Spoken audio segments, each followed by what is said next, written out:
On veut tous être respectés. Ça fait du bien d'être écouté, vu et apprécié pour qui on est. Mais le respect ne nous est pas donné. Il se gagne et se cultive dans nos relations. Comment faire? En fixant des limites. Imaginez ces limites comme des barrières invisibles autour de votre cœur, de votre temps et de votre énergie. Elles indiquent aux autres jusqu'où ils peuvent aller, ce qu'ils peuvent dire et comment ils peuvent vous traiter. Sans limite, les gens peuvent facilement nous marcher dessus, nous laissant frustrés, en colère et épuisés. Fixer des limites demande du courage. Ça veut dire s'affirmer, même quand c'est difficile. Ça veut dire non parfois, même si on a peur de décevoir les autres. Mais ça en vaut la peine. Les limites sont simplement des lignes que nous traçons dans nos relations pour nous protéger et préserver notre bien-être. Elles peuvent être physiques, émotionnelles ou même numériques. Les limites physiques concernent votre espace personnel, vos affaires ou le contact physique. Les limites émotionnelles protègent vos sentiments, vos valeurs et votre estime de soi.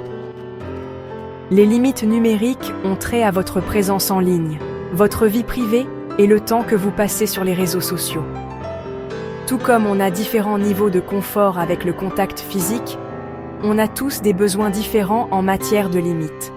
Ce qui semble raisonnable pour une personne peut sembler étouffant pour une autre. C'est pourquoi il est important de communiquer clairement et respectueusement nos besoins. Quand on fixe des limites, on n'essaie pas de contrôler les autres ou de les repousser. On leur fait simplement savoir ce dont on a besoin pour se sentir en sécurité, respecté et valorisé dans la relation.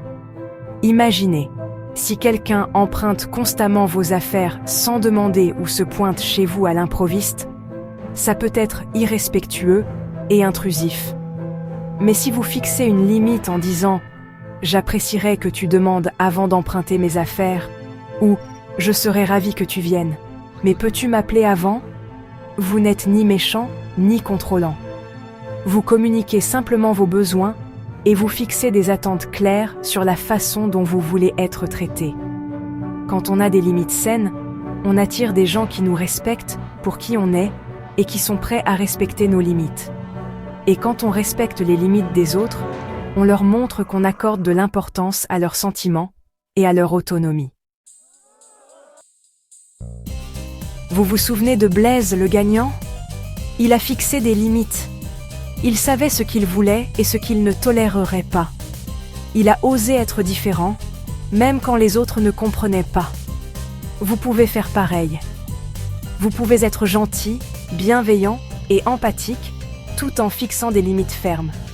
Vous pouvez être fidèle à vous-même, même quand c'est effrayant ou inconfortable. Alors allez-y, osez être différent. Osez fixer des limites. Osez être différente. Le monde a besoin de votre authenticité et de votre courage.